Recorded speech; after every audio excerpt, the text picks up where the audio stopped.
Yeah, okay. Well, I can speak from experience. I leapt onto the stage when I saw it the last time. Yeah. And you had warned us, right? You said, now if you're under the influence of fizzy orange, let's call it, don't bother coming up. I was like, sure, I've only had one fizzy orange. I'll be fine. And I just found that I couldn't make that mental leap into being hypnotised. So in order to sort of accommodate for that, right, I haven't volunteered to be the guinea pig just because, I know you can hypnotise people. You did it to my friend who was also on stage, and it was hilarious.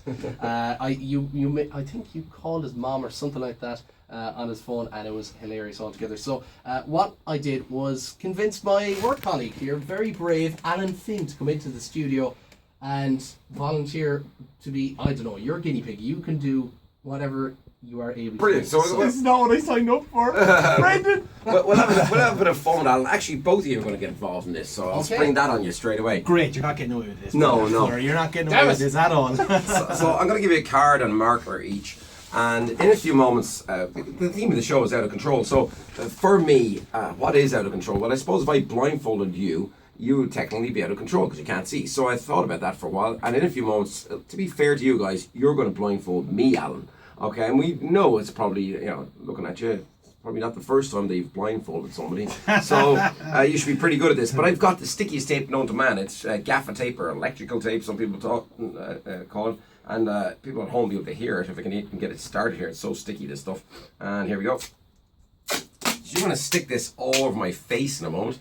And I'm telling you now, it's going to hurt like hell getting it off. Eyebrows. You still have your eyebrows after all these years. Well, I haven't done this in a long time, so that could change in the next few minutes. You're going to look like someone after a stag party or something. It's going to be okay because we've got markers. We can draw them back in for him. That's it. Yeah, you can draw them back in. So I've got a couple of coins here. These are. I was in the States recently. I brought these home. These are large American $1 coins. Now it's important. The reason I'm using these is they're about twice the diameter and size of our €2 coins, which are our largest ones. I can use €2 coins if you rather use them, but if not, just check those out. Make sure they're just solid coins. That's all they are, because they're big enough to completely cover my eyeballs, which is where they're going to be going in just a moment's time, Alan. So you're going to scoot over here towards me a little bit. We're going to put a coin right in the center of that piece of tape, and I want you to just go ahead and stick that coin into my eyeball. Push all the way around. Go ahead, push. Make sure there's no gaps. Jeez, relax there for a second. He nearly took my eyeball out there. Did you see how hard he pushed it? I saw. Okay, the tape is here. We're going to put lots of tape around me. So this coin, can you confirm, Brendan, this coin is going into my eyeball. Can you see that? Right into my eyeball. Yes, that is without a doubt going into your eyeball. And okay, press all the way around, Alan. Press all the way around. Now let's get more tape. I want to make sure there's no gaps or anything. So take this piece of tape, Alan. Now, Keith, you don't have any eye test booked or anything like that. There you go. No eye test booked at the moment, no. Good. Right. And take another piece of tape, maybe put it down kind of that way if you want. Okay, so that's about 4 or 5 pieces of tape on my face right now. And let's just take one more for good measure. Okay, these pressed all the way around. There's no gaps anywhere. Even if there were, we're going to put one more thing over the whole lot. No, take that and put it across here. Okay, good. Push all the way around now. Make sure that you're happy that I cannot see. Now, be 100% honest. You've pushed all the way down around the nose, all the way around. He's very good at this, by the way. Are you happy at this moment of time that I cannot see? Absolutely, yes. Yeah. Now, I've also got a stainless steel blindfold. I want you to take that and you put it on yourself first. And I want you to make sure and confirm. I'm going to hold up a number of fingers. Can you see how many fingers I'm holding up right now through the blindfold? No, I can't see anything. No, you cannot see anything. So I'll take that and I'm going to put it over the whole lot, okay? So hand it to me. So just to, once again, reiterate to people at home, 2 coins on my eyeballs, a whole load of gaffer tape all over my face, and a stainless steel blindfold going over the whole thing just for good measure. Now, in a moment, when I put the blindfold on, you guys are going to draw things. Now, listen carefully. Before we get into this, the inspiration for a lot of these things comes from different areas. And I remember reading a story in Time magazine about a 92-year-old blind Russian woman who apparently could see through her fingertips. And the whole idea was she just had to touch the ink of whatever was drawn or written, and she'll be able to tell or sense what it is.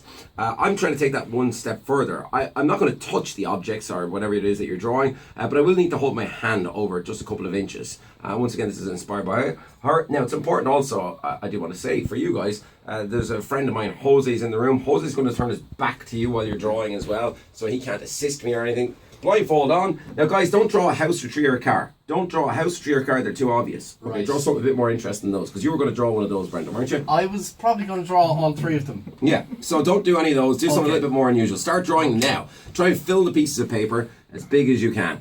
Do that for me now.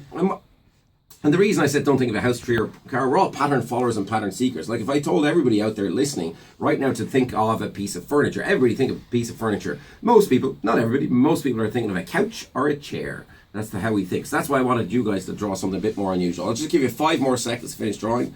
4, 3, 2, 1. Finish drawing now. Okay, hold yours beneath my hand if you don't mind. Hold yours beneath my hand. Whose is beneath my hand right now? Alan's. Alan. Okay, Alan's beneath my hand. Are you happy right now, Alan and Brendan? I cannot see. You cannot see. Okay, I'm not. I mean, my head is even kind of tilted the other way, away from him. You're looking away from it. Okay, here we go. I'm sensing immediately that you like curves rather than straight lines. So there's a lot of curves in your drawing. Your drawing is kind of centered, but I'm going to say that in whatever this is, that it's kind of pointing to the right on the sheet of paper. It's pointing to the right. As you face it. Now I'm also sensing that you started with a curved line, then you went down into another curved line, and then you came back up. All curved lines down around and into the body. I'm going to say that there's a body in this. So this is an animal, a moving thing. I'm also sensing that there's a tail on that. It's quite a curved tail. I'm sensing you added in a strange bit of detail into the kind of the snout of this animal. So it's almost like you blackened in the snout with 2 or 3 stripes of some kind. So I'm going to go with something like a mouse. How did I do? Close. How close? As in, it's a cat. A cat. It has whiskers, and the body is very curved, and the tail. It is. That does look like a mouse to me. It does look like a mouse to you. doesn't it? My yeah. 4-year-old would be very disappointed if he tells. Okay, how accurate was I in my description of it, Brendan? You were Would very accurate, I think. Yeah. Absolutely, yeah, pretty Okay. much spot on. It Brendan, was can we get nice. yours beneath my hand, please? Okay, all right, and there Is you it are. there? I'll hold there now. Okay, it's beneath my hand. It's beneath your hand. Okay, good. I'm going to try and get yours a little bit more accurate. I'm sensing that you're the type of person, Brendan, who likes to travel, mainly by air, of course, like most of us, but this would be to do with travel, I would say. I would sense that there's motion involved in this. So down at the bottom of this, there's a lot of kind of curved lines, going up and down, up and down, up and down. Then on top of that, there's like a rectangle, but there's angles to that rectangle. So that'd be the body of what I believe is a boat, and then you went straight up down into 2 triangles for the sails. Is that correct? That is absolutely spot on. You described it better than I could. 100% right. Yeah. Now, I'll tell you what, Alan, Yes. have you any money on you? Any notes, like a 10, 20, 50 euro note?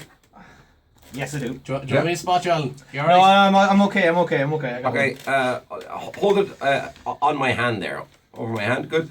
Okay, Alan. All of our notes are obviously different than each other. 5, 10s, 50s, and but the one thing about them that makes them unique is their serial number. Do you know the serial number on this bill? I'm looking at it. Yeah. Oh, you're looking at it. Okay. Let's just go with the last 5. The last 5. I'm sensing. Is there a 6 there? There is. Is there a 2? Yes. Is there a 3? Yes. And I believe, is there a 5? Yes. And there's a 6. Another 6. Is that correct? They're the exact 5 numbers. So, are they That the, is- the serial numbers on? The last 5 digits are Right. 6, On 2, 3, Alan's, 5, and I believe 6. it was a 5 euro note. Is that correct? You're correct. Okay. And then the most interesting part for you guys, the removal of the blindfolds. And if I look surprised, it is because I have no eyebrows left. Okay, here we go. If you want a hand. And you can hear that coming off there.